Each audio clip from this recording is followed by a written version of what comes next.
This is M from Third Shift Media. I am here with Anesthesia. Let's see your names. We got Jake, and then we got... Aaron. Aaron. Awesome. All right. What's your name again? Aaron with an E. Hey, Are you talking to that? Yeah, we do. Oh, okay. shit. Sure you like me. Hey, I'm Aaron. Bass and backup vocals. Jake, singer, and how am I looking at it? Jake, I'm the singer, and I play guitar as well. All right. So tonight is your album release for Humans. Hell yeah. How does that feel? Is it Excited. good? Yeah, Excited? it's been way too fucking long. Yeah, we can't wait to get these songs out to everybody. We've listened to them too many times, so now we want to hear what people think. Yeah. All right. Well, first question for you. How did you all come together to form Anesthesia? Anesthesia actually began in like 1997 in high school. Okay. So we were, the four of us is before Aaron was around, but me, my buddy Steve, Nate, my buddy Patrick started in high school, and then really kind of took off in 2000 though, after high school. And that's when Aaron came in. The original lineup, myself, Aaron, Steve, and Nate, and that's pretty much how it formed. I mean, it's not like a great story or anything, you know what I mean? Just four dudes who love fucking metal, so it's like, let's hang out, let's play music, you know? All right. So. Anything you want to add to the story about when you came in? I came in right when Anesthesia was starting to take off a bit. I was in a band. We ended up selling out China, and it kind of died after that. So linked up with these guys, and it's been golden since, man. He's still trying out.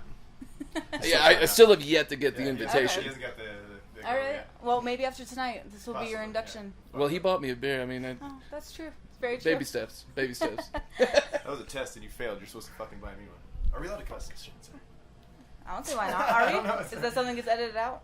I don't know. Should we not say bad words? I don't know. Just bleep it out. Okay. Okay. All right. Right, that's hard. Okay. Next question. Who are your musical influences? No, man, it goes everywhere, though. I mean, Aaron can vouch for this, too. Like, both our parents just raised us on everything. So it's Okay. not... Being in a metal band, yeah. I mean, obviously, the Pantera's, Metallica's, Sepultura's, you know, that kind of shit. But everything across the board. George Strait, Method Man, Wu-Tang, you know, that kind of shit. Faith No More. There you go. I mean, even into like early Cannibal Corpse. For me, you know, just shit like that. Having trying to find that big, powerful sound, and yeah, good old school early metal. Alice in Chains, Yeah. harmonies, fucking bass players. You know what I mean? Kind of growing up for me, like growing up half of my childhood here in New Mexico and half my childhood in Ohio was totally different. Ohio was all about country, so a lot of country, like old, not Kenny Chesney and all that shit, but like just older stuff like George Strait, Alan Jackson, Hank Jr., that kind of shit. Out there, and then coming here, my dad was listening to Pink Floyd and Led Zeppelin and all that kind of stuff. So got a mix of everything. And then my older brother, listened to rap, so it was just come all over the place. You know what I mean? Did I just say come all over the place? Yeah, You did. Just come all over the place. Just come everywhere. Yeah. Jesus. That's gonna be it. Sorry. This is Ah. this is not how I planned this interview to go. Wow. Well, you know. All right. Next question. This is for you, Jake. Did you ever take voice lessons to achieve your sound? Like, it's a very classic heavy metal sound. No. No? Just kind of just going after it. It's kind of interesting finding yourself, though, because, like, when you're young and you try to emulate your heroes, like trying to be a Phil Anselmo or James Hetfield, or never try to be Lane Staley because that's just way too good. But, you know what I mean? Just trying to figure it out, and then puberty hits, your balls drop, and you sing a little deeper, you know? You kind of start finding yourself. So, no vocal lessons. I would like to. I've actually thought about it, but I don't know if I'm too far gone. You know what I mean? I don't know. I don't have no idea. I don't know what I'm doing. It's just kind of, this is what sounds good to me, so this is kind of what we do. You know what I mean? So. His voice was really sculpted from pizza rolls and Coors Light. That's true, yeah. That's really what got it there. You know, that good growly aspect to it. Steady diet of pizza rolls definitely helps out. Yeah. Microwave grease and cheap beer. Microwave. You gotta be microwave though. You can't. If you oven bake pizza rolls, your voice doesn't work. No. Serious shit. All right. So, do you guys have any good tour stories to give our audience? We've gone everywhere from super low key to pulling mirrors off of walls and get. We've done a little bit of everything. It's always fun doing the drive, man. We like to make ourselves laugh, and it's rare where one of us isn't laughing. I'll tell a story. So we played up in Farmington, with a band called Black Maria, Super Giant 500 right? Those are the bands. Mm-hmm. And all of us were staying in the same little hotel complex, and we were just getting blasted. I mean, there was a table in the middle. There's 4 beds. There's a table in the middle that had Tecates around the circle. That was Super Giants alcohol. Coors Lights in the middle, just stacking up this big giant mountain. And we were getting rowdy, and we were running through, kicking the lights off the walls and all that kind of stuff. But the funny part was, we wanted to mess with Black Maria, and we grabbed the mirror, we unscrewed the mirror off the wall, and we grabbed a garden hose, and we ran up and we kicked the door open to their hotel room, and our drummer at the time, Steve, he's like, "Who wants to do some blow?" And it was a total joke, but those guys were in their room with family and like their parents, and they're older dudes, you know, they're their parents and all this kind of stuff, and all of us just slowly like backed out of the room and ran away, and Steve was just like, "Shit!" And he came running back down, and it was hysterical. It was like the funniest thing ever. That hotel room was such a pile of shit. You opened up the window, and there's Slayer. You remember Slayer was written just like someone opened up the window and just tagged it on the wall, like outside, dude. Like the most rock and roll. Yeah, it was the most rock and roll room ever. And that was such a good time. That's like my favorite time I think I've ever had. It's funny seeing everyone get up in the morning, kind of walk out like, "What's up, man? I see you now. Right, we're going." You know, everyone drove a little bit slower home, you know, that kind of thing. That was a great time though. But that's one of my favorites. Hell yeah, man. Do you have one to top that? Or? Oh no. No, basically, man, I just try and have a giggle fest as much as possible. So, I mean, anything we do is going to be drunk and dumb and... They're all fun. I mean, every time we've gone out of town, the last couple times, Phoenix, LA, tires explode on the trailer. That's happened every fucking time. Oh, yeah. That's not fun, but actually, it was kind of fun. You have time for this? Yeah, let's do it. We were driving out of LA, and I can't remember that town that we went through, but we got right outside this town, and the tire exploded on the trailer. It's a Sunday, shithole, nowhere, we don't know where the hell we're at, kind of, town. So we drop the trailer. Aaron and John stay with the trailer. Me and Dax drive back into town. We're looking for this tire that we need.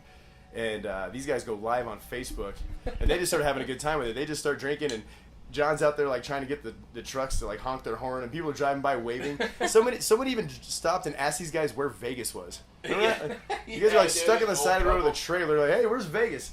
But one of the funny things is we finally get back, and John's out there trying to get all the trucks to honk their horn, and some cop like flips a U-turn and comes back, and he's like, "What the hell's going on?" And we're trying to like hide stuff that shouldn't be out on the side of the road, that kind of thing. And it's just seeing Dax drive all the way home from there on, just like glued to the steering wheel, staring in the mirrors, just freaking out because we found the tire, but he was just freaked out that it was going to explode. It's kind of funny. But it sucks when it happens, but it's funny later, you know what I mean, that kind of thing. So. Right, yeah. I mean, it's how it usually is. It's like you hate it the moment, but it's a great story. Oh, dude, being broke down on the side of the road with your band is better than a great day at work. You know what I mean? That's absolutely. Hell yeah. All right. So you guys have opened for some legends, and you guys played some pretty big shows. Like I saw you guys open for Ozfest and some of those big ones. But which one was your favorite?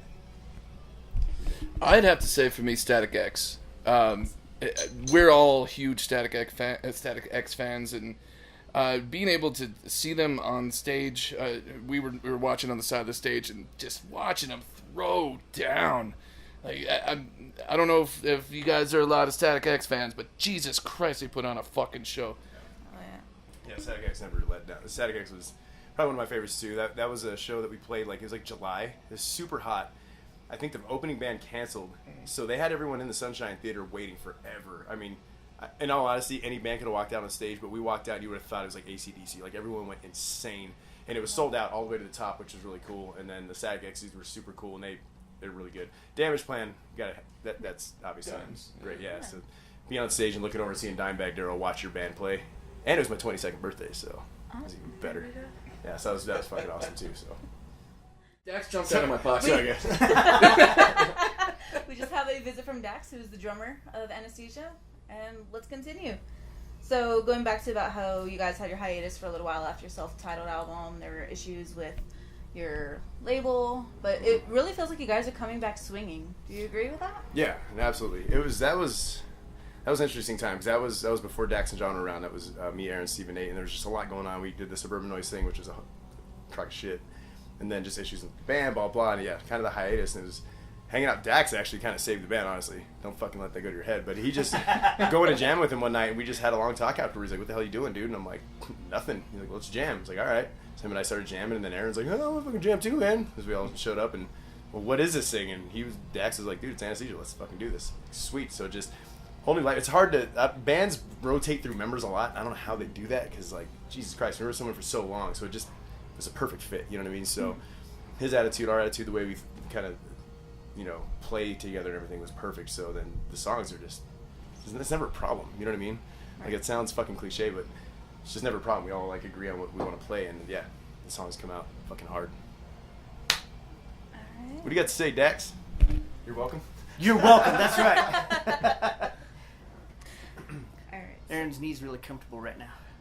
I'm surprised by how Bony my butt is? Yeah, this is something. This is something. Jesus. So, what is the common theme that we're going to see on Humans? Lyrically or music or just over? And just overall. It's well, I mean, it's called Humans. People are shitty.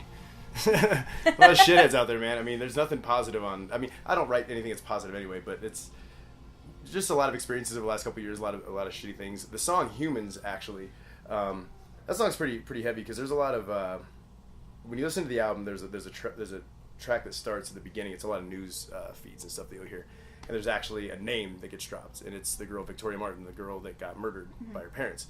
And that's I just got fucking goosebumps saying it. But there's a lot of that's happened lately, and it's what the fuck, you know what I mean? Like, it's shitty. Like, what the hell's going on? So that song just kind of goes off about what the hell, like, what are we doing? Like, what's going on? And it's not a political thing. It's like, hey man, fucking peace and love. It's just fucking don't be a dick. You know what I mean? Right, so that's kind of the theme across a lot of it. Just getting out of situations that you don't want to be in. Just go do your thing and don't fuck with anybody else, and you're good. And just, you know, Bill and Ted, man, be excellent to each other. Kind of the theme, you know. Something I think everyone can agree with. Yeah, I mean, it's like, you like this, I don't like that. I don't give a shit. We don't need to, get after it about it. But but don't be a dick. It's just kind of the theme, for the most part. There's our message for today. Don't be a dick. Just don't be a dick. Yeah. Just don't be a dick. All right. I almost want to talk about what happened yesterday. I was just tell thinking us. that. Oh, story time. Story time. All right. No, I was. You want to tell it? Yeah, I was walking. My son's 10 years old. Mm-hmm. We usually go for a walk after dinner. We're walking back. I live right next door to Sandia High School. So while we're walking back, there's an SUV that slows down behind us on the street, throws a firecracker out, hits my son with it. It explodes, and then they just tear off. And it's like, one thing, you know what? I can handle my own. You throw a firecracker at me, I'm going to be a little pissed about it, but this I'm not going to chase you down. Like, you throw a firecracker at a kid. Yeah. You're a dick. Yeah. It's shit like that. You know what I mean? It's like, what are you doing? Like, why? What is the point? Right. So it was, so just shit like that. You know what I mean? That's pretty much the common theme across it. Just as ugly. The world's ugly, and it's not trying to, again, it's not peace and love, man, but just fucking, hey, dude, like, being a dick. You know what I mean? Yeah. Okay. Who did you record that album with? Ourselves. Awesome. All of us. We did it by ourselves. Yeah. Mixing, mastering, everything your own? So mastering, Sid, who did he recorded our full last album. He did the mastering of it. But Okay. we did bass and drums at Dax's house. Okay. So he recorded all the bass and all the drums, and then I did all the vocals at my house, and then we did all the guitars at John's house, and then combined all the tracks. John actually mixed it. He did all the mixing and everything, and then we shipped it off to Sid. Sid did the mastering. Yep. And it's really cool. It took a lot longer than it should have, but doing it ourselves was just the best way to go. Sonically, it comes out better, but the fact that we are doing it ourselves and we can put our time and our feelings and our passion for what each instrument that we all play, that makes it so much better without having to worry about studio time or anything. Yeah. Because you can dial in what you're going to do and you can do it exactly like you want it done. It sounds a little disconnected, but it was cool to know that Dax could sit down and do his drums, and he could hash it out, and we didn't have to fucking sit there and listen to it, but he needs to do what he's got to do. I go and do vocals. The way I do vocals you'd probably want to shoot yourself in the face, because it's, Jesus Christ, let's do this, or, that kind of thing. So everyone got their time to do. I think Aaron probably got the shit in sick of the time, because... Well, I was prepared. I'm good. I got it. But a lot of times when you start demoing songs and you write songs, and as you're recording them, there's a vibe, and it's like when you go in a studio, like Dax said, you get stuck in like, all right, we got 15 minutes. Okay, well, I gotta hammer this out now, and then that's what's on the record now. It's like, fuck. At least the way we did it now, you could, well, that didn't work. I'll do it tomorrow. But at the same time, it's like, there's always tomorrow. Fucking New Mexico, right? Land of Mariana. Always fucking tomorrow. So we had to literally, remember we sat down with a calendar. It's like, okay, done by this date, like we started picking dates, boom, boom, boom, let's go. And we finally got it. And even looking into the videos that we did 2 videos off this new album. I mean, we did this ourselves as well. So I mean, just a cumulative effort between the four of us getting everything done. We did have buddies that came and helped out. Sid, who's your buddy with the drone? Justin. Joe. We had a few people that definitely, stepped up and helped us out, but we really wanted to make sure that we had control of this, that we were able to put our heart into it from start to finish, even the promotional aspect of it, so it was 100% us. So that kind of leads into my next question of, I'm skipping ahead, but did you guys film the music video for Wallace as well? Was that your own stuff? All us. So we had I worked at this place, and we worked at a company called Mother Road Mobile Canning. Mm-hmm. And so they're a mobile canning company. They go and can beer, like a lot of local beers that you get here, they can for. And they were cool enough to let us go into their warehouse. And I told these guys, like, dude, they have this giant warehouse, fucking space for days. We can figure something out. We rolled in. We started moving stuff around. We spent 2 days there and just did it ourselves. Literally, Walked we had into one a warehouse camera. with silver cans. Wow. Yeah. Just That's stacked awesome. on pallets, and it was like, wow. Yeah, One GoPro. camera, a lot of Coors Light, and a lot of fucking fun. That was like the most fun I've ever had. That was, We filmed that ourselves, and then Aaron put it all together. Yeah. So he did the magic on that you see at the end. Yeah. It looks great. It really does. Thank you very Did you much. see the other one? The one for Call it. Yeah. Yeah. All right. Same thing. Is that the same one you Same guys did? same place. We just used a different room, and they were cool enough to let us hang around. He was talking about a guy named Justin. Justin helped out with. We got a drone involved. Where you can do a little fly around and all that kind of shit. So, but again, like Aaron said, doing it yourself is just kind of the way to go. You don't have to rely on anybody else. Mm-hmm. Money, it's just your own vision, all that kind of stuff, and it's just kind of cool, man. When you have the means to do it, why the fuck not? You know what I mean? All right, awesome. Do you guys have any prospects at re-signing with the label now that you guys are talking about how everything is better on your own? I don't even know if that exists. Does it? Yeah. I Wouldn't even know if it'd be worth it to sign to a label anymore. Yeah. I don't know how it is. I mean, not to be a bitter asshole, but there's so much music out there, and with the internet and all that kind of stuff, I don't even know how that works. You know what I mean? And when we signed with that Suburban Noize thing, that was just, I mean, they sent us a box of CDs and said, "Here, go tour. Here's no help at all, too." You know what I mean? That kind of thing. Wow. So that was, not to bash on them, but I don't know what that means to be signed. You know what I mean? Is it even worth it? You know what I mean? We can put it out ourselves. We did it. You know what I mean? Yeah. Woke up this morning, it's on iTunes, Amazon, Spotify, all that shit, and then we got the CDs here, so we don't really need anybody else. You know what I mean? Yeah. Just playing devil's advocate, and I'm saying my age right now, but I remember when you guys had signed with Suburban Noize. I was in my room listening to One for One. I was 14. Oh shit. And you guys were on there talking about how you just got signed, and I'm like, that's cool. And that Yeah. was actually when I first heard you guys. Nice. Thank you, man. Yeah, hell yeah. So, there's okay. And then a couple more. So, how do other places compare to Albuquerque? Like playing other places? Yeah, like playing other places, or just when you're on tour, those they? little stops. There's really no place like home, but their bigger cities have bigger scenes, so you true. get more metalheads, you get more people that appreciate it, but I mean, still, you come home and it's home here. Yeah. We've got a fan base, people know who we are, so you get a little bit of both. Yeah. It's always fun playing other places too, 'cause it's always interesting. You're never sure what the hell you're gonna get. You know what I mean? Mm-hmm. Like when we played in LA that time, we got the Mongols, the fucking Mongols, motorcycle yeah. gang Oh that my were there, and it's like, okay, we might die tonight, but at least we're doing what we love, that kind of thing. And then playing in Phoenix, like at Rogue Bar place, totally different audience, different crowds. So it's always cool because it's always just different. You know what I mean? So I love playing in front of other people, even if it's like 3 or 4 other people in another town. Like, shit, it's still fun. Alright.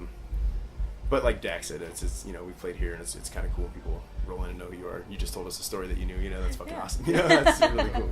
And also making the connections with the other bands that you're playing with out there. I mean, kind of alluding back to the question you had about getting signed. Like, I think we would prefer more to buddy up with bands from out of state. We'll get them here, they'll get us there, and just word of mouth like that, as opposed to having a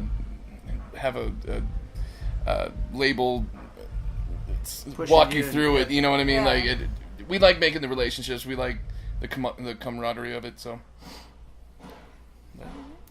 Yeah, playing out of town as long as we don't have a blowout at every state line we cross. We went over Yeah, we covered that. Right? Yeah, nice. Alright.